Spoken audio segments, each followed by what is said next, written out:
What would you do if your new neighbors tried to police your every move? What if they threatened to call the authorities?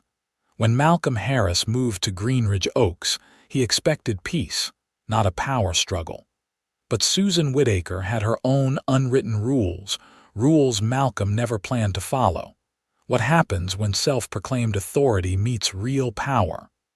Watch till the end, and don't forget to like and subscribe.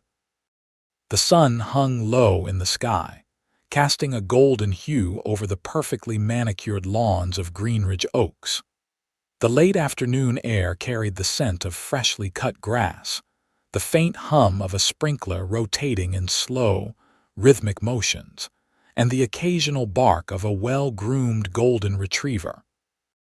It was the kind of neighborhood where everything seemed planned, almost staged, like a page straight out of a lifestyle magazine.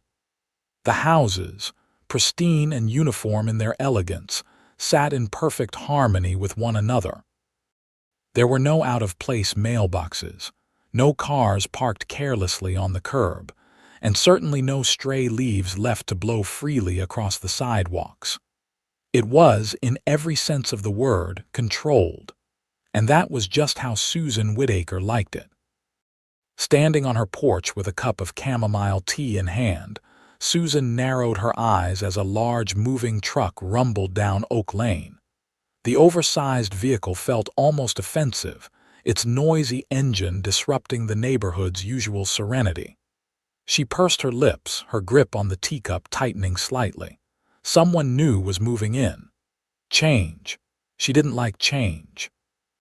Greenridge Oaks had functioned just fine the way it was. The residents, her residents as she often thought of them, followed the unspoken rules. Lawns were maintained, trash bins were brought in exactly after collection, driveways were always spotless, and most importantly, people understood their place. So when she saw the moving truck slow to a stop in front of the house at the very end of the street, the Harris house, she frowned. It wasn't just the truck, it was what came next. The driver's side door opened and a man stepped out. Tall. Broad shoulders, dark skin. He moved with an ease that suggested confidence but not arrogance. His gaze swept over the house before him, his expression unreadable as though he were assessing something only he could see. Susan didn't like it. "Who is that?"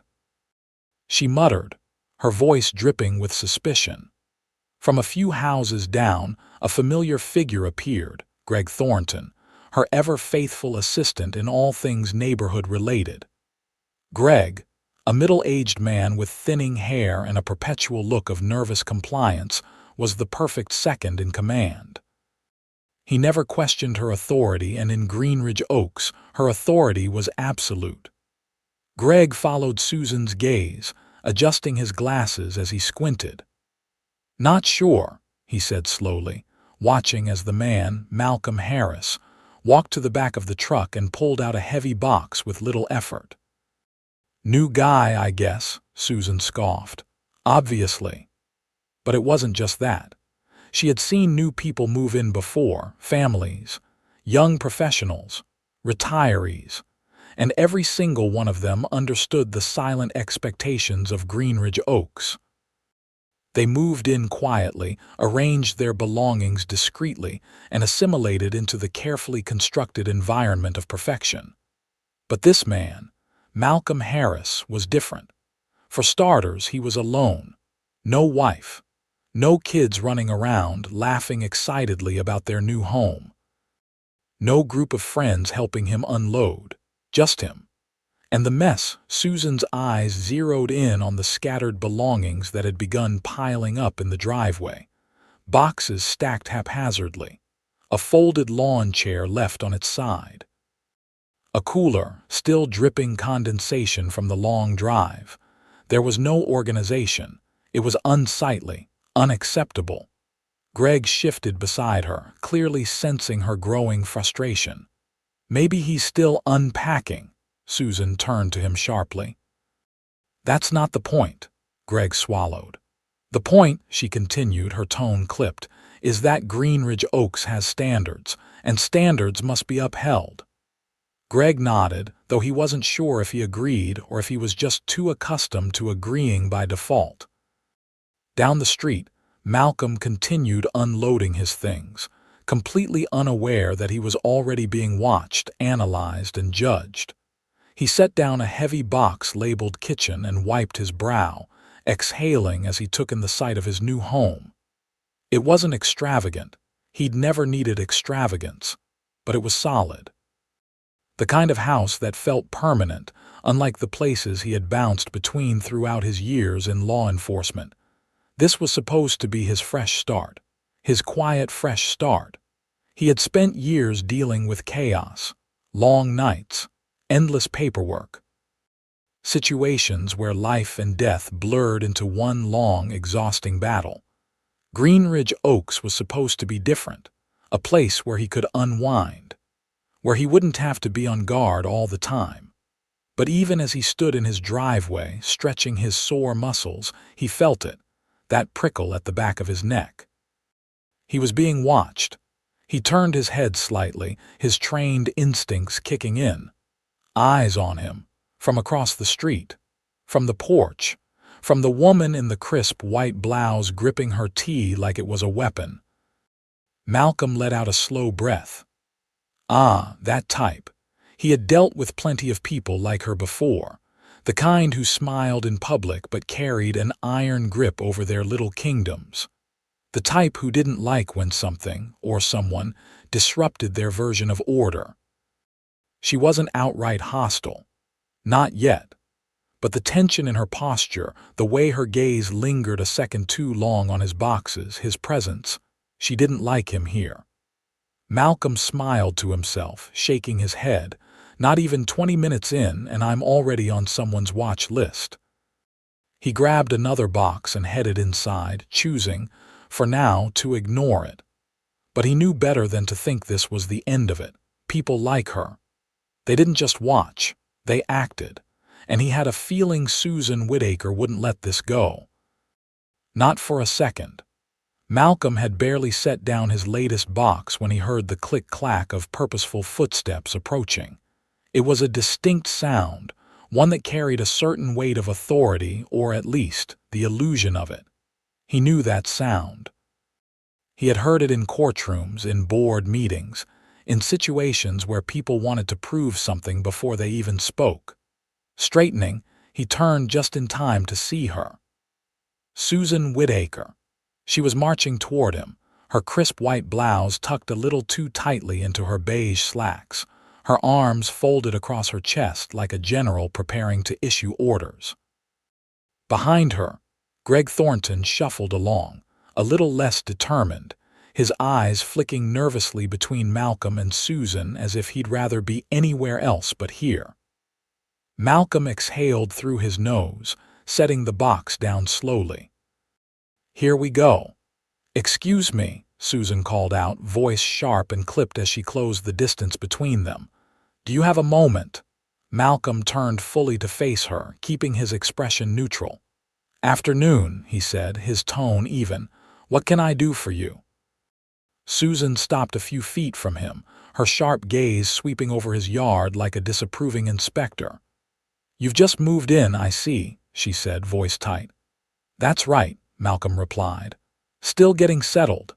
She didn't smile, didn't offer a welcome to the neighborhood or a hope you'll like it here. Instead, she pursed her lips, as if forcing herself to remain civil. "I see," she said, though it was clear that she didn't like what she was seeing. "And I take it you're aware that Greenridge Oaks has certain," she paused, glancing at the scattered boxes and cooler in his driveway, standards. Malcolm arched an eyebrow. "Standards," Susan nodded, her fingers tightening around the notebook she had just pulled from her side. "Yes, we have rules here, rules that everyone follows to keep our community in order. This neighborhood thrives on consistency and order, and I have to say—" Her eyes flicked toward the cooler, a bead of condensation sliding down its side. "This doesn't exactly fit." Malcolm followed her gaze, then looked back at her deadpan. "My cooler doesn't fit." Susan's jaw tightened. "It's not just the cooler, It's the boxes. She gestured vaguely at his belongings as if they were offensive to her very existence. Clutter. It's important that the neighborhood maintains a pristine appearance at all times. It's what separates us from other places. Other places. Malcolm heard the implication loud and clear. I see, he said again, this time slower. He could feel Greg shifting awkwardly behind her, the man clearly uncomfortable but unwilling to step out of line. Susan, on the other hand, was unwavering. It's nothing personal, she continued, her voice softer now, as if that made her words more palatable. But we all do our part to keep Greenridge Oaks looking its best. I'm sure you understand. Oh, Malcolm understood. He understood perfectly. He'd dealt with this kind of polite oppression before, the kind that came with smiles that never reached the eyes, the kind that disguised control as concern. Susan didn't want him to clean up because it was messy. She wanted him to comply. And that was something Malcolm didn't do on command. Keeping his posture relaxed, he wiped his hands on his jeans and said, "Well, I appreciate your concern, but I'll get to it in my own time. Just moved in, you know." Susan's eyes narrowed. It was a small shift, but Malcolm caught it. She didn't like that answer. "Perhaps you're unaware," she said, voice tightening, "but Greenridge Oaks has a homeowners association, and part of the HOA's guidelines." She lifted her notebook slightly, flipping through neatly tabbed pages. State that all yards and driveways should remain clear of excessive clutter within 24 hours of move-in. Malcolm let out a slow breath.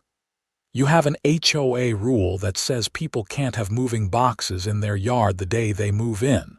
Susan's expression didn't change. It's about maintaining order. Malcolm let the silence stretch just a beat too long before saying, "You sure you're not just making that up?" Greg coughed uncomfortably. Susan's jaw clenched. "I can assure you, Mr. Harris, I take these rules very seriously." Malcolm let his gaze drift to Greg, who was staring intently at his shoes, then back to Susan.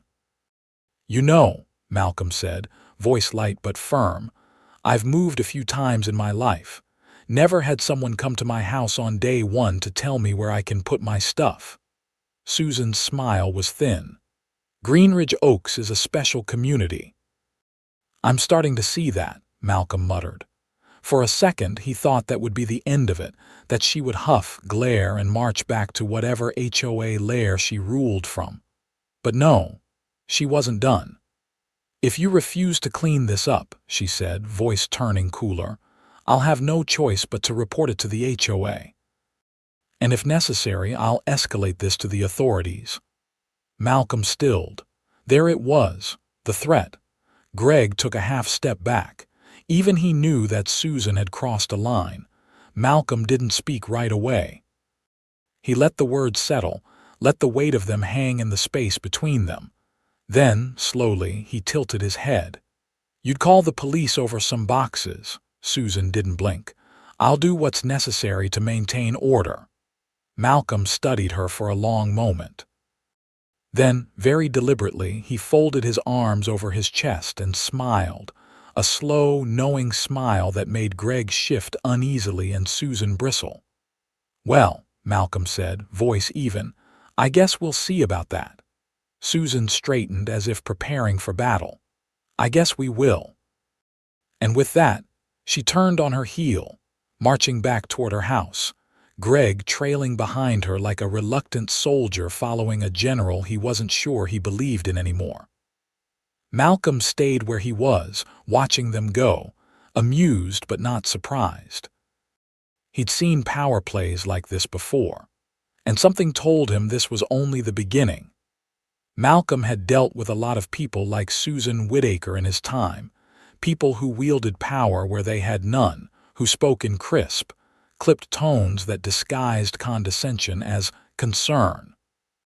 He had seen them in meetings, in courtrooms, in situations where they thought their influence would carry them through unchecked.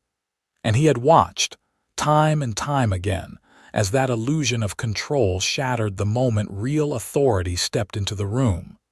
This was no different. So as Susan Whittaker stood before him, arms crossed, chin raised, waiting for him to fold under the weight of her demand, Malcolm Harris simply exhaled and met her gaze, calm and unwavering.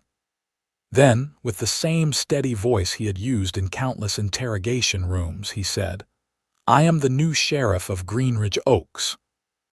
The silence that followed was instantaneous. Susan froze.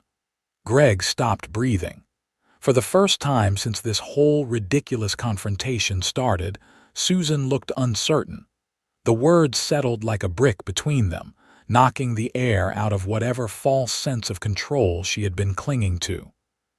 Malcolm could see it happening. The way her brain tried to process the new reality, how she replayed everything she had just said and realized she had not just confronted a new neighbor. She had challenged the town's sheriff.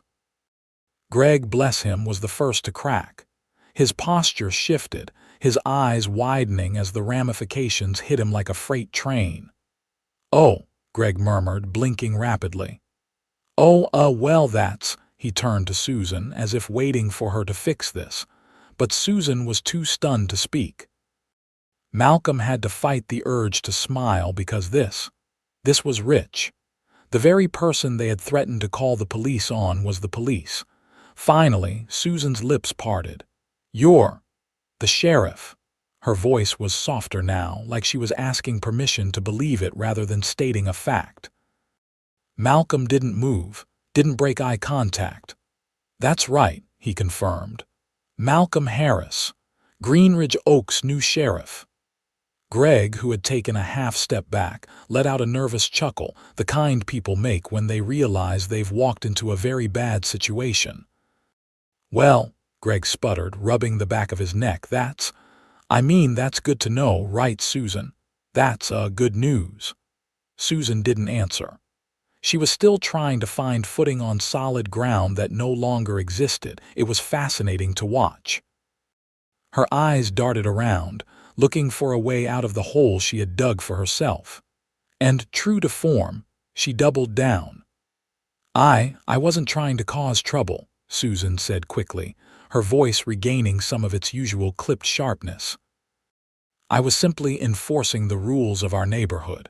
If you really are the sheriff, I'm sure you can appreciate the importance of law and order." Ah, there it was. Malcolm had seen it before.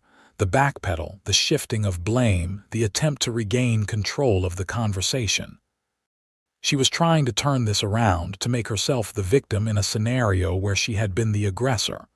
Malcolm let out a slow breath, tilting his head slightly. "Susan," he said, his voice steady, "this wasn't about the rules. It never was." Her jaw clenched. "You came onto my property," Malcolm continued, "and tried to assert authority that you don't have. You told me how to manage my home as if I owed you an explanation. You threatened to report me to the HOA. You even threatened to call the police." He let the words linger, let them sink in. Greg shifted uncomfortably. Susan's grip on her arms tightened. "And now," Malcolm added, voice unwavering, "you find out that the person you were trying to intimidate is the very person in charge of enforcing the law in this town." The impact was clear. Susan's face reddened, but not from anger. It was embarrassment. Malcolm wasn't yelling. He wasn't angry. That's what made this worse for her. Because she couldn't say he was being hostile. Couldn't claim he was being difficult. He was simply laying out the facts. Greg let out another awkward chuckle, clearly desperate to smooth this over. "Why, Sheriff Harris," he stammered, "I think this was all just a bit of a misunderstanding." Malcolm's eyes flicked to Greg, then back to Susan. "A misunderstanding," he repeated. Greg nodded quickly. Yeah, just, first-day miscommunication. Happens all the time." "No harm, no foul, right?" Malcolm let the silence stretch. Then, with a calm precision that had made him a damn good sheriff, he said, "You thought I was just another guy who didn't know the rules." Greg swallowed hard. Susan's gaze finally dropped for the first time. She knew. Malcolm took a slow step forward, his stance still relaxed, but his presence suddenly felt larger. "Susan," he said, tone still even, "I don't expect you to welcome me with open arms. I don't need a cake or a housewarming party or even a friendly wave when you see me. But what I do expect is the same thing you expect from everyone else in this neighborhood: respect." Susan said nothing. Greg nodded rapidly. "Absolutely. Respect. Very important. 100% agree." Malcolm turned his attention back to Susan. "Now," he continued, "you came here to tell me to clean up my yard. I'm telling you to clean up your attitude." Susan's mouth pressed into a thin line. Malcolm waited a beat, then gave a small nod like that was the final word on the matter. And then he turned back to his house.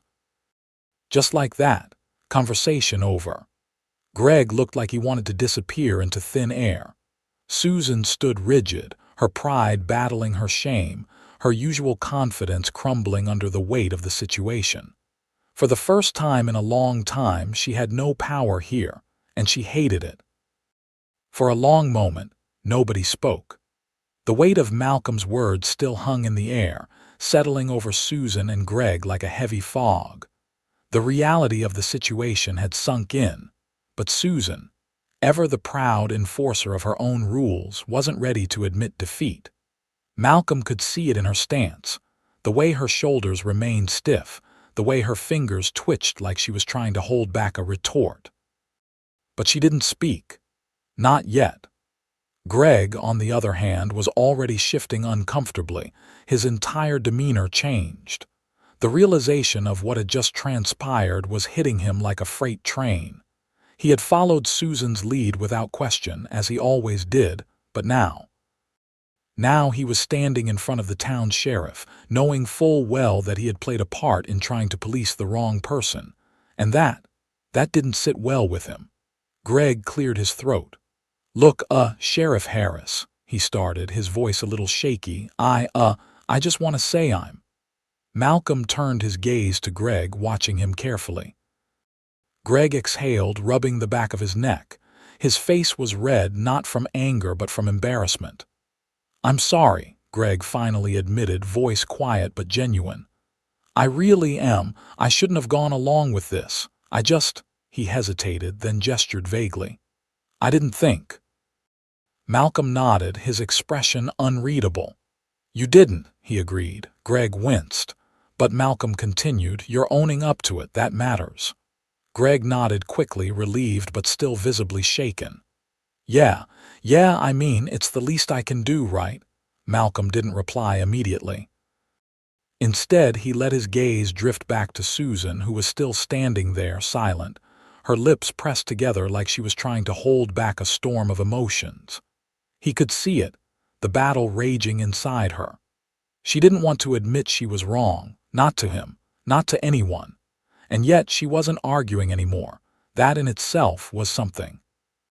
"You know," Malcolm said finally, keeping his voice level, "I've been in law enforcement for a long time." Susan's eyes flicked up to his, hesitant. "And if there's one thing I've learned," Malcolm continued, "it's that authority doesn't come from how much control you have over other people. It comes from how you treat them." Susan's fingers curled into her arms, gripping herself as if trying to hold her ground. "You want this neighborhood to be perfect," Malcolm said, his voice calm but firm. "I get that. I really do. But perfection isn't about controlling people. It's about respecting them. About knowing when to step back, when to listen, and when to recognize that maybe, just maybe, you don't always know best." Susan flinched.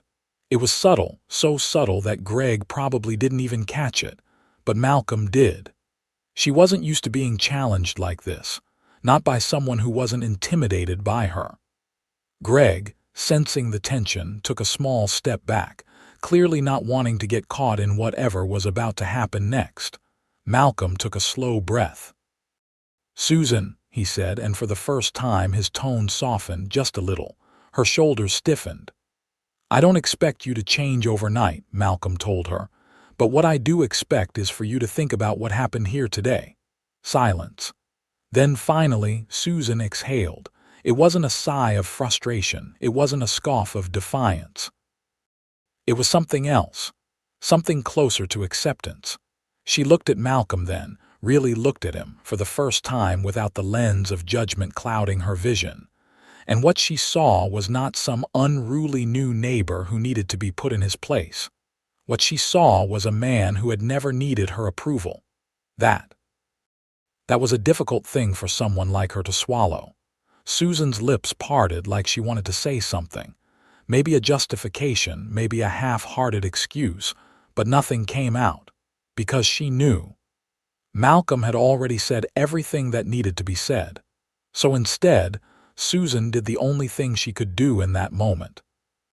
She gave a small, barely there nod, not quite an apology, not quite acceptance, but it was something. Malcolm saw it, and he knew that was as close as he was going to get for now. "That's all I needed," Malcolm said simply. Then, with an ease that only someone truly in control could have, he turned away from her, picked up another box, and headed inside without another word. Susan and Greg remained standing there, staring after him. Greg let out a long, slow breath. "Well," he muttered, rubbing his temples. "That was something." Susan said nothing, because for the first time in a long time she wasn't the one calling the shots. She had spent years making the rules, setting the expectations, being the one people listened to. But today, she had been put in her place, and she wasn't sure what to do with that. Greg cleared his throat awkwardly. Should we go?" Susan blinked, snapping out of whatever thoughts had consumed her. Then, finally, she gave a stiff nod. "Yes," she said, her voice quieter than usual. "We should." Without another word, she turned and started walking back toward her house. Greg followed, casting one last glance over his shoulder at Malcolm's home before sighing and jogging to catch up. Malcolm, meanwhile, stood just inside his doorway, watching them retreat. He hadn't needed to raise his voice. Hadn't needed to threaten them. All he had needed was the truth. And that was more powerful than anything Susan Whittaker could have thrown at him. Respect was not demanded. It was earned. And today, Susan had finally learned that lesson. It had been a few weeks since the confrontation in Malcolm Harris's driveway, and Greenridge Oaks was different. Not dramatically, not in a way that outsiders would immediately notice. The manicured lawns were still perfectly trimmed, the driveways remained spotless, and the houses still looked as pristine as ever. But beneath that polished surface, something had shifted. The neighborhood wasn't as tense as before. The air wasn't thick with silent judgment every time someone stepped outside. Conversations that had once been stiff and obligatory now had a little more warmth, a little more genuine connection. And Susan Whittaker. She had changed too. Not completely. Not in a way that erased who she was, but in a way that made her at least pause before she acted. For years, she had believed that rules and control were what held Greenridge Oaks together. That strict enforcement was the key to a good neighborhood. But after her encounter with Malcolm, something had cracked inside her, a realization she hadn't wanted to face, but one that refused to be ignored. Because for the first time, she had been on the receiving end of a power she couldn't control, and it had forced her to think. The first noticeable change was that Susan stopped patrolling.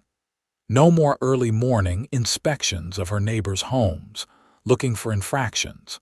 No more pointed emails to the HOA about a trash can left out too long or a mailbox that wasn't painted the right shade of beige. The clipboard she once carried around like a badge of honor, it stayed inside, and the people of Greenridge Oaks noticed. At first, some of them were confused. A few even thought maybe she was sick. But then they realized that she was just stepping back. It wasn't immediate. She still had her moments, like when she spotted a car parked just a few inches over a driveway line and had to physically stop herself from reaching for her phone. But she was trying. And that That was more than anyone could have expected. Greg had always been Susan's shadow, the quiet, agreeable second in command who followed along without questioning. But after that day in Malcolm's driveway, something changed in him too. He had seen firsthand what it was like to be on the wrong side of power, how easy it was to get caught up in enforcing rules for the sake of rules, instead of understanding the people they affected. So Greg started doing something he never used to do. He talked to people, not in the stiff, obligatory way he used to, but in a way that actually mattered. He asked neighbors about their families. He checked in on the elderly couple at the end of the street instead of just reporting them when their lawn got a little overgrown. And for the first time in a long time, people actually liked Greg Thornton. As weeks passed, the rest of the neighborhood started to shift too. People who once walked on eggshells, afraid of being scrutinized for the smallest mistakes, began to feel more comfortable in their own homes. A father let his son play basketball in the driveway without worrying about a noise complaint. A woman decorated her porch with wind chimes without fear of an HOA violation letter. A retired couple, who had always been too afraid to host family barbecues for fear of breaking some unspoken rule, finally invited their grandkids over for a weekend cookout. And no one complained, because the silent pressure that had kept everyone in check. It was gone. Not completely, not overnight, but enough that Greenridge Oaks finally started to feel like a real community instead of a perfectly curated museum exhibit. And at the center of it all was Malcolm Harris. Malcolm didn't make speeches, didn't hold meetings, didn't go around pointing out that the neighborhood was changing because of him. He just lived his life. He went to work, did his job as sheriff, and came home to a neighborhood that no longer felt hostile. He waved at neighbors, chatted with Greg when he passed by, and even saw Susan once or twice, though she always seemed to be in deep thought whenever their paths crossed. And that was enough for him.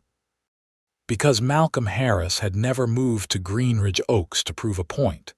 He had moved here for peace.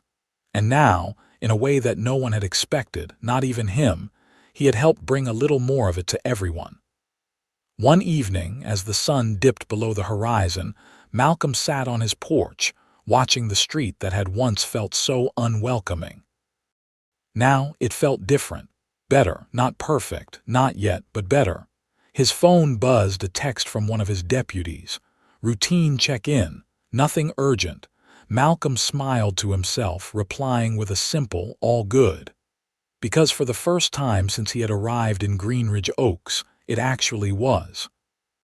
And as he leaned back in his chair, letting the cool evening breeze wash over him, he thought about everything that had happened, everything that had changed, and he realized something. True power was never about control. It was about something far more important, respect. And now, Greenridge Oaks had finally started to understand that.